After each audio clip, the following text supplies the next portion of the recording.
성도 여러분, 한 주간 편안하셨습니까? 여름철이 이제 가까워 옵니다. 다음 주간 장마철이 된다고 하는데, 이런 때 우리가 낙심하지 않고 주님을 붙들고 승리하는 귀한 기간이 되기를 주님의 이름으로 당부드립니다. 오늘 성경 본문 말씀은 누가복음 5장입니다. 5장 1절로 마지막 절까지 통독하시면서 같이 주님의 말씀에서 은혜 나누겠습니다. 1절부터 보겠습니다.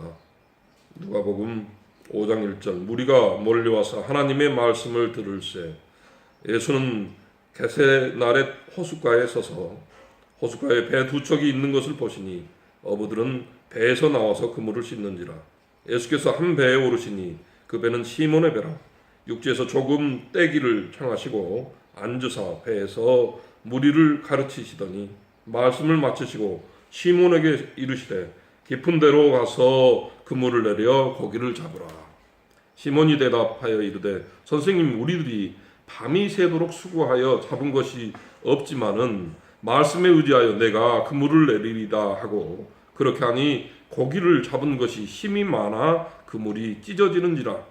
이에 다른 배에 있는 동무들에게 손짓하여 와서 도와달라 하니 그들이 와서 두 배의 채움에 잠기게 되었더라. 시몬 베드로가 이를 보고 예수의 무릎 아래에 엎드려 이르되 주여, 나를 떠나소서 나는 죄인이로소이다 하니 이는 자기 및 자기와 함께 있는 모든 사람이 고기 잡힌 것으로 말미암아 놀라고 세데베의 아들로서 시몬의 동업자인 야고보와 요한도 놀랐습니다. 예수께서 시몬에게 이르시되 무서워하지 말라. 이제 후로는 내가 사람을 취하리라 하시니 그들이 배들을 육지에 대고 모든 것을 버려두고 예수를 따르니라.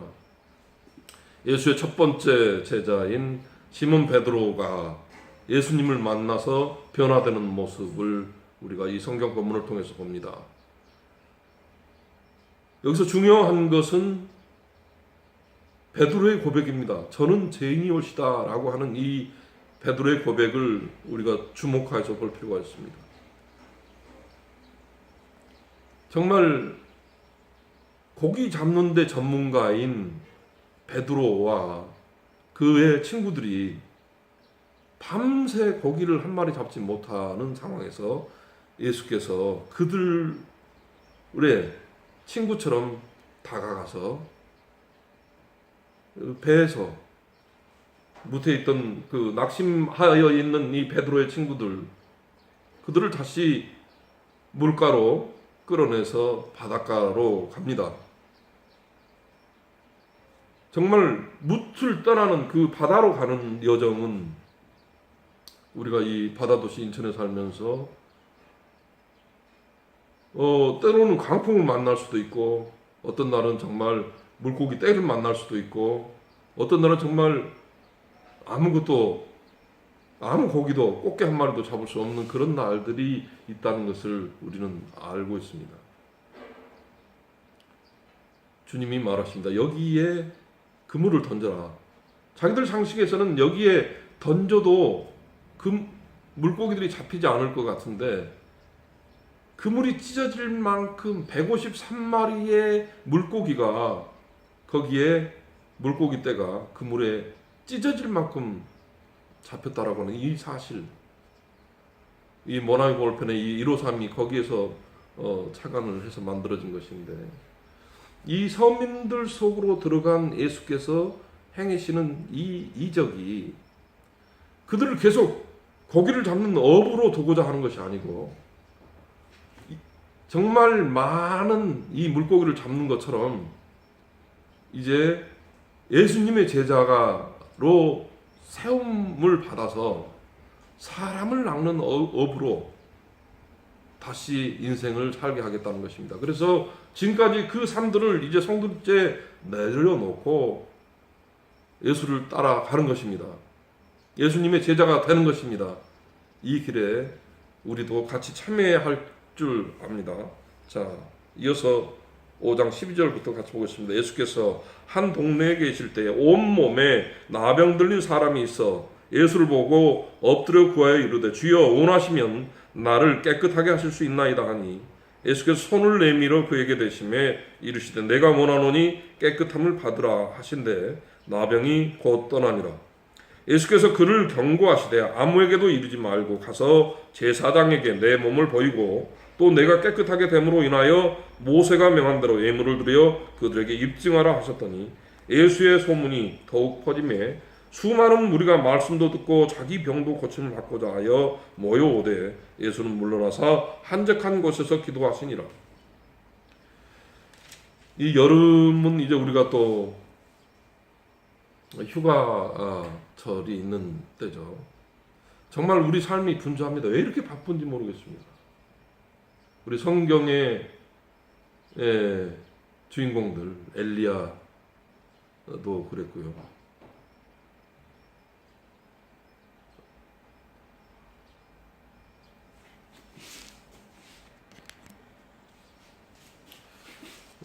참으로 바쁜 이런 일들이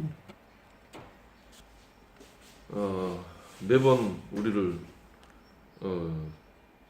정신없이 붙잡아 둡니다. 하지만 주님이 원하시는 것은 한적한 곳에서 주님과 1대1로 만나는 것, 주님 위주로 사는 것, 이것을 주님은 굉장히 중요시합니다. 정말 주님을 간절히 바라는 나병 환자에게 가서 정말 어떤 치료약도 어떤 의술도 고치지 못하는 나병 환자에게 가서 주님은 깨끗하게 해주십니다. 신적인 권위를 가지고 주님은 그 나병을 깨끗하게 치유하면서 두 가지 말씀을 하십니다. 하나는 제사장에 가서 네가 나았다고 얘기를 하고, 그리고 나은 것에 대해서 예물로 정성을 표시해라 라고 하는 부분이 하나 있습니다. 그리고 이것을 소문을 내지 말라고 이야기를 합니다. 소문을 내지 말라고 합니다. 병고침의 은사가 있는 곳에 너무도 많은 사람들이, 지금 현대에도 너무도 많은 사람들이 나병 이상으로 정신적인 질환을 갖기도 하고 암덩어리에 사로잡혀서 어려움을 겪기도 하고 하지 않습니까? 이러한 일들을 주님께서 나병 들린 사람을 깨끗하게 하는 이 스토리를 통해서 우리에게 주시고자 하는 것은 주님을 만나기 위해서는 전심전력에서 주님을 사모하는 마음이 있어야 하는데, 우리가 분주한 가운데서는 그러는 걸 주님을 만나기 어렵다, 이런 이야기를 하고 있는 것입니다. 주님조차도 한적한 곳에 가서 하늘을 향해서 기도하시는 이 모습이 또한 우리가 주님께 본받아야 하는 모습인 걸로 우리가 이해하면 되겠습니다. 17절 이어서 보겠습니다. 누가복음 5장 17절. 하루는 가르칠 때에 갈릴리의 각 마을과 유대와 예루살렘에서 온 바리새인과 율법 교사들이 앉았는데 병을 고치는 주의 능력이 예수와 함께 하더라. 한 중풍병자를 사람들이 침상에 메고 와서 예수 앞에 들여놓고자 하였으나 무리 때문에 메고 들어갈 길을 얻지 못한지라.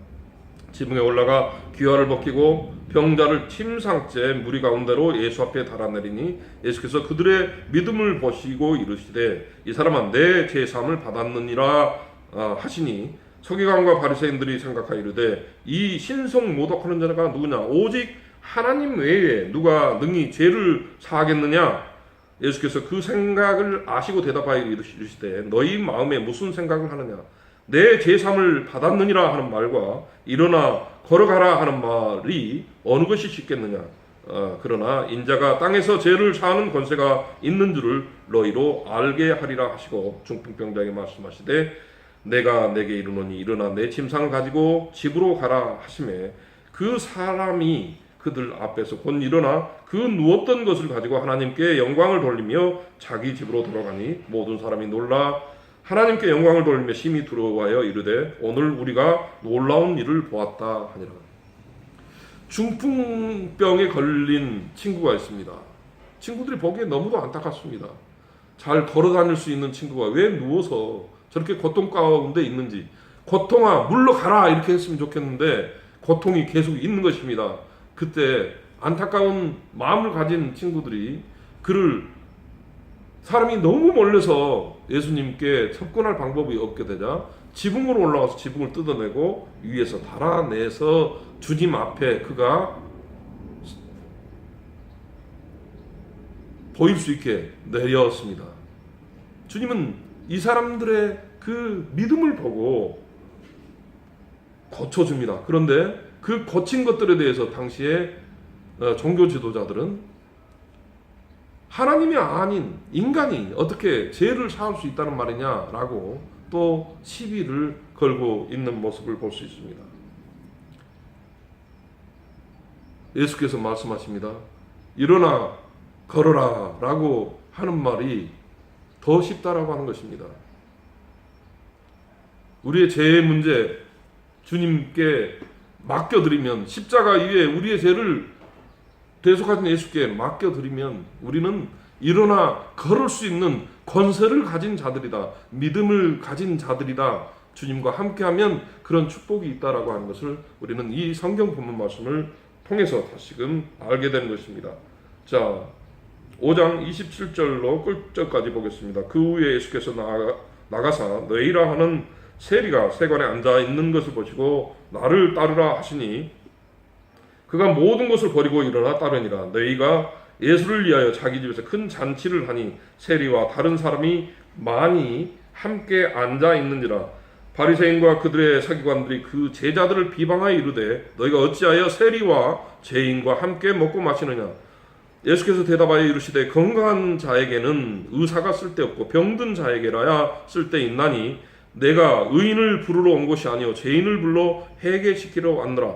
그들이 예수께 말하되 요한의 제자는 자주 금식하고 기도하며 바리새인들의 제자들도 또한 그리하되 당신의 제자들은 먹고 마시나이다.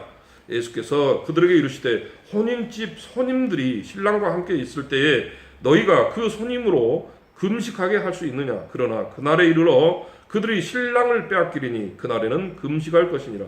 또 비유하여 이르시되 새 옷에서 한 조각을 찢어 낡은 옷에 붙이는 자가 없나니 만일 그렇게 하면 새 옷을 찢을 뿐이요 또 새 옷에서 찢은 조각이 낡은 것에 어울리지 아니하리라. 새 포도주를 낡은 가죽 부대에 넣는 자가 없나니 만일 그렇게 하면 새 포도주가 부대를 떠뜨려 포도주가 쏟아지고 부대도 못 쓰게 되니라. 새 포도주는 새 부대에 넣어야 할 것이니라. 묵은 포도주를 마시고 새 것을 원하는 자가 없나니 이는 묵은 것은 무슨 것이 좋다 함이니라. 우리가 지금까지 예수를 알지 못했을 때 그 생활이 예수님을 구주로 모신 이 기독교인으로서 삶 속에 혼재되어 있을 때 이 포도주의 부대가 터뜨려지듯이 우리의 삶들도 망가질 수 있다라고 하는 경고를 우리는 여기서 느낄 수 있습니다. 사람들은 그럽니다. 왜 죄인과 세리라고 하는 지금은 이제 세리가 굉장히 공무원이고 의미 있는 그런 직업이지만 당시에는 세리하면 아주 친구하고 싶어하지 않은 그런 낮은 신분에 있는 사람들이었습니다. 그리고 또한 그 주변에는 늘 죄인들이 있었습니다. 그런데 죄인과 친구를 하는 이 상황을 사람들이 보고서 왜 죄인과 친구를 하느냐라고 했을 때 주님이 뭐라고 하십니까? 죄인들을 구하러 왔다고 이야기를 하는 것입니다. 주님 앞에서 봤을 때 주님 앞에 선 자는 누구라도 베드로조차도 저는 죄인입니다 라고 이렇게 고백하지 않습니까? 주 앞에서 저는 죄인입니다 라고 이렇게 회개를 했을 때 주님께서 우리를 도와주십니다. 성령이 내게 임하셔서 우리의 삶을 근본적으로 바꿔주시는 것입니다. 낡은 포도주가 아니라, 낡은 포도주 부대가 아니라 새로운 포도주 부대로 우리를 바꾸어 주는 것입니다. 그 변화가 있을 때라야 우리가 성령으로부터 깊은 감동을 받고 우리 삶이 주 앞에서 볼 때 정말 거룩한 모습으로 나아갈 수 있겠습니다. 이제 여름이 다가옵니다.